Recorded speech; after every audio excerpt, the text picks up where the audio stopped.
pupuntahan ko muna yung greenhouse natin para to trim the grapes kasi medyo maaga pa naman para magluto ng hapunan. Mayroon din ako mga ano dito, balat ng mga vegetables. Ilalagay ko to sa compost. Kailangan din natin i-prune yung ating ubas kasi ang daming bunga pero maliliit. Yan. So, yung ibang grapes kunin natin para ma-focus yung ano ba, yung paglaki ng grapes. Kasi kung sobrang madami kasi yung grapes, hindi talaga sila healthy looking ba. Hindi.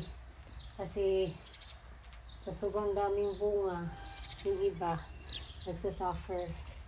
Yeah, let's have a look. Oo, sobrang ano nila. Bumapang talaga sila ng bunga ba.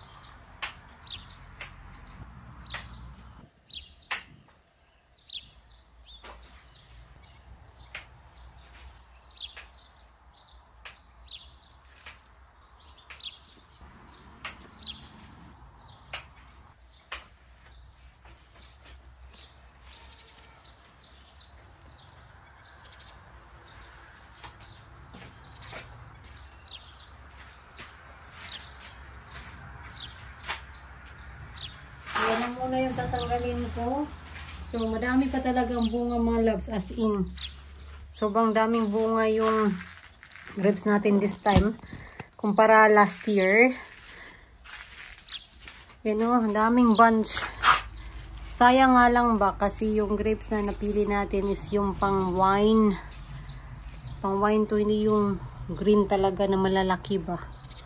You can eat it naman pero maliliit siya ba. Yan yung downside niya.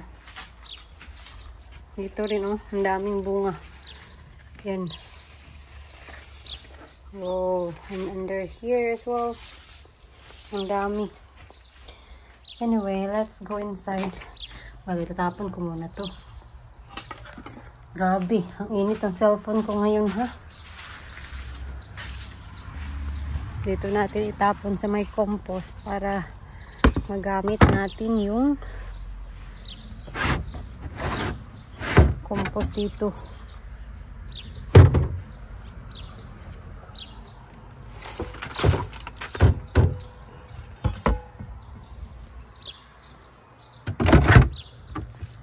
Buti na lang kanina mga loves umulan kasi yung mga fruit trees natin kahit papaano nadiligan sila ba. Oh, diba? They look different pag ano talaga naulanan. I-sprayhan natin to. Yan, i-sprayhan natin yan. So, yung agenda ko today is ito, linisin natin to para magmukhang ano naman to, kaayos-ayos tingnan. So, this is the before. Thank you! So, time-lapse ko kayo mga palangga para medyo compress yung video natin ba at hindi masyadong matagal kasi pag nagpa-vlog talaga tayo, matatagalan tayo pag ano ba, paglipat-lipat ang mga camera. Honey, I need to spray this as well before they gonna be eaten.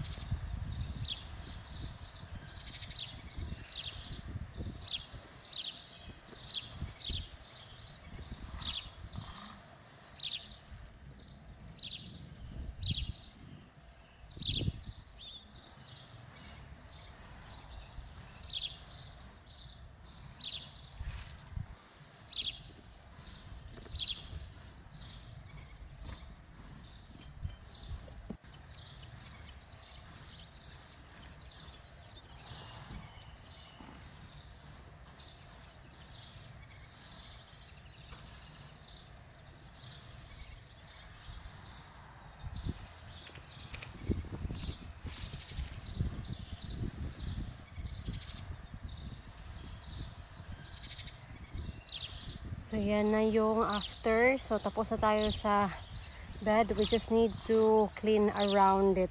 Yan. Pero, later na siguro kasi pagoda na ako. At ang init-init na. Anyway, just gonna take this to the compost and then tapak na pa sa loob ng bahay para mag-refresh.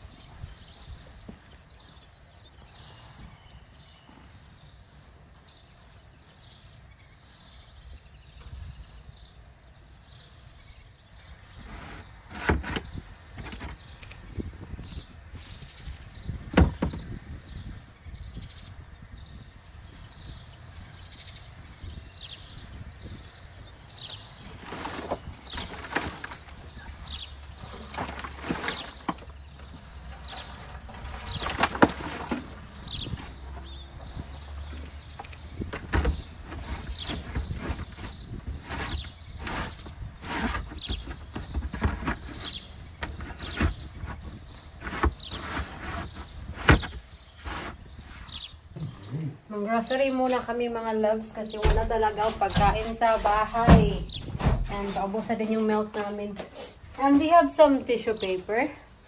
My nose is dripping. Okay. Yeah, there is.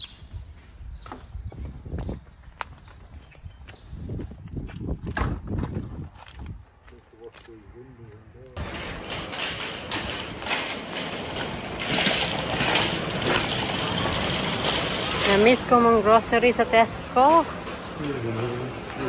Na-miss ko talaga mang grocery mga loves sa Tesco.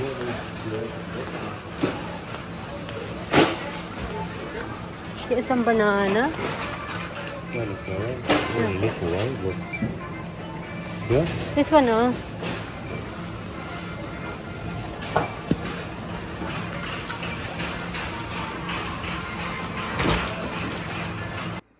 Ay, nako naman tong si Mr.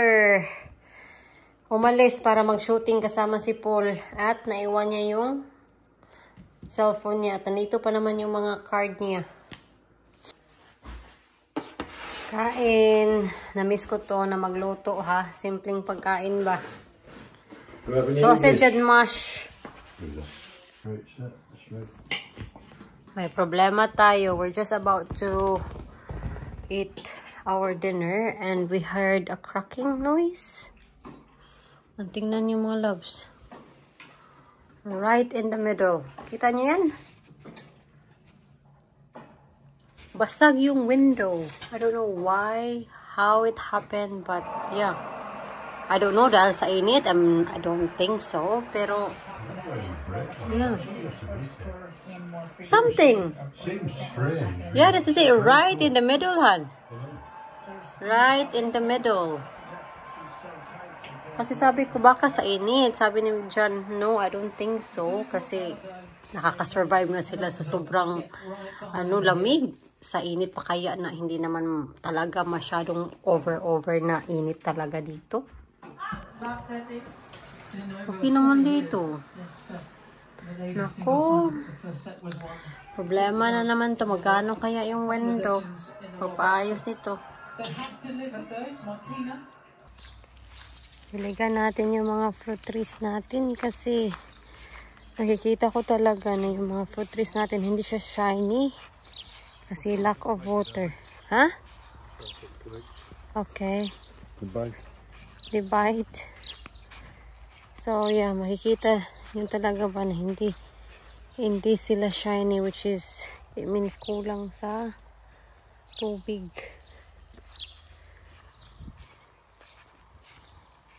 So, nagsimula pala dito si Jen. Oh.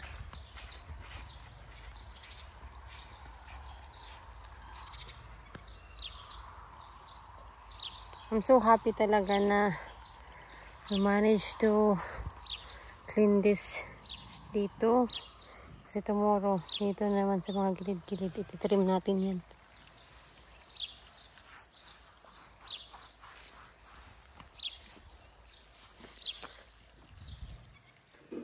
We've been very productive today kasi halos talaga sa mga laundry natin nagawa natin today. So, mapaplansya na lang talaga tomorrow.